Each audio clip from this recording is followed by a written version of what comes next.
Majelis Hakim PN Surabaya yang ditangkap Kejaksaan Agung karena diduga terima suap kasus Ronald Tanur berbuntut panjang. Kasus ini mengungkap adanya dugaan makelar kasus di lingkup Mahkamah Agung.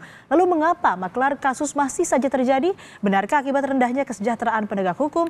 Pagi ini kita akan bahas dengan Koordinator Masyarakat Anti Korupsi atau MAKI, Boyamin Saiman. Selamat pagi Pak Boyamin, apa kabar? Pagi, sehat selalu. Pak, komentar Anda soal kasus ini, silakan. Sedih lah mewakili seluruh rakyat Indonesia, apapun ceritanya, ini kan hakim itu benteng keadilan. Dan yang menjadi satu catatan kita, kasus pokok perkara ini kan soal hilangnya nyawa. Entah itu pembunuhan berencana, atau penganiayaan menimbulkan hilangnya nyawa. Saya seringkali tolonglah menghimbau kepada siapapun penegak hukum, baik polisi, jaksa, hakim itu untuk tidak bermain-main dengan nyawa. Ini kan nyawa yang hilang gitu. Jadi ini bahkan itu mulai zaman kerajaan Mesir, zaman Firaun itu, kalau ada orang tewas itu harus dicari pembunuhnya. Kenapa? Ada istilah waktu itu kepercayaan, negara akan kena azab, bisa kekeringan minimal begitu. Bahkan bisa ada badai, bisa ada bencana kalau sampai pembunuhnya tidak diketemukan dan kemudian tidak dihukum setimpal. Kalau zaman waktu itu memang mata dibalas dengan mata, mati dengan hukuman mati. Artinya itu untuk menjaga keseimbangan alam kalau kepercayaan zaman dulu. Nah sekarang pun juga begitu. Gitu. Kalau ini soal nyawa yang hilang, itu tolonglah jangan main-main. Tapi ternyata ada putusan bebas karena ternyata diduga disuap. Nah, dan itu pun sudah dikoreksi oleh Mahkamah Agung bahwa terdakwa itu dinyatakan bersalah menganiaya menimbulkan nyawa yang hilang. Itu suatu yang menurut saya ini sangat prihatin, menyedihkan kita semua. Zaman modern kayak begini, zaman sistem IT kayak begini, kemudian ditemukan sampai level uang hampir mendekati 1 triliun ini makelar kasusnya. Ini yang sungguh ini justru saya berharap Kejaksaan Agung mengembangkan perkara ini. Nggak mungkin ini istilahnya hanya menembak di atas kuda, hanya menipu gitu loh. Karena apa? Karena ini pasti berurutan. Sekian waktu bisa 10 tahun yang lalu dimulainya dan orang percaya, makin percaya begitu. Jadi kalau sekali dua kali hanya nipu, orang nggak percaya lagi. Sampai dihitung itu 1 triliun, hampir 1 triliun. Nah, belum yang sudah dibelanjakan, dijadikan aset, dijadikan mobil, jadikan rumah atau disembunyikan tempat yang lain masih memungkinkan itu. Emasnya aja kan yang di rumah sampai 50 kilo. Nah, jangan-jangan ini ada yang di deposit box. Ini Kejaksaan Agung harus cepat ini. Karena apapun bagi saya selain itu juga patut diduga ini mengalir kemana-mana.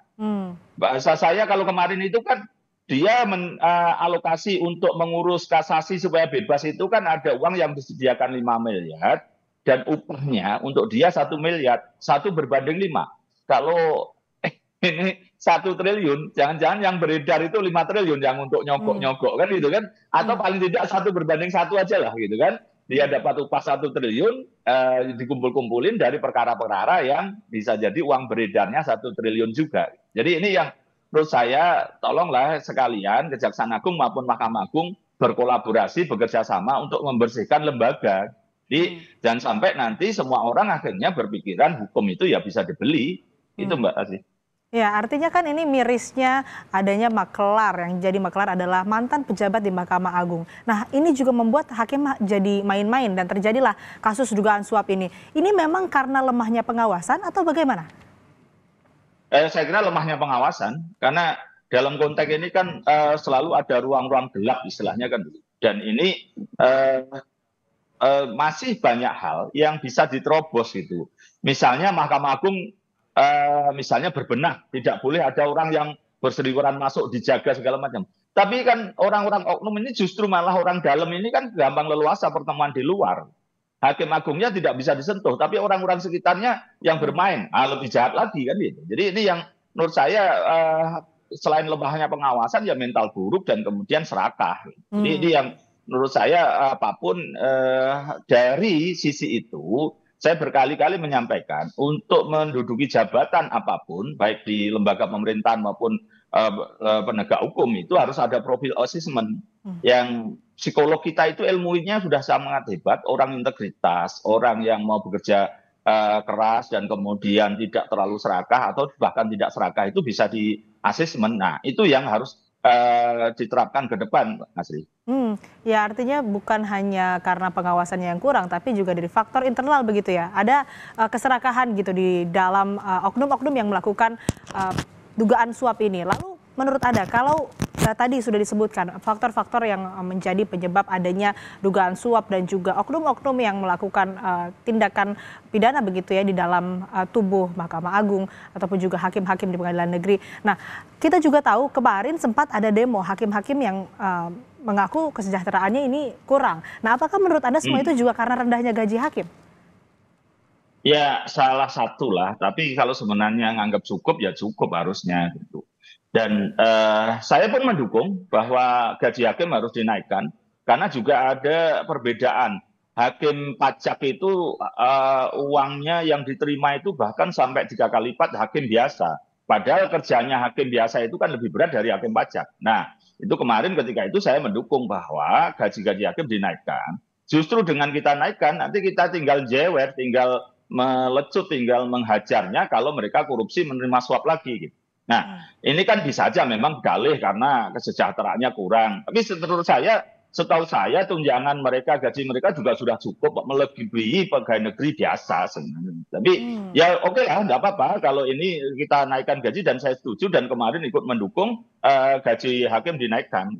Tapi justru dengan itu kita bisa menagih mereka kalau kalian nakal awas loh ya, kira-kira gitu Pak Sri. Jadi ini yang perlu sorry tadi saya ingin menambahkan dari data yang JR itu justru kemarin saya dapat dokumen masih ikut perjalanan dinas pimpinan Mahkamah Agung ke Madura itu di nomor 14 saya dari data saya lah. Berarti dia sudah pensiun 2 tahun masih bisa ikut kemana-mana dan jadi masuk daftar. Nah inilah sistem kong kali kongnya selain pengawasan saya duga ya yang harusnya ngawasi bisa jadi ya ikut bermain oknumnya gitu. Bagaimana dia bisa ikut rombongan pejabat Mahkamah Agung ke Madura yang pada posisi dia sudah pensiun hampir 3 tahun yang lalu gitu.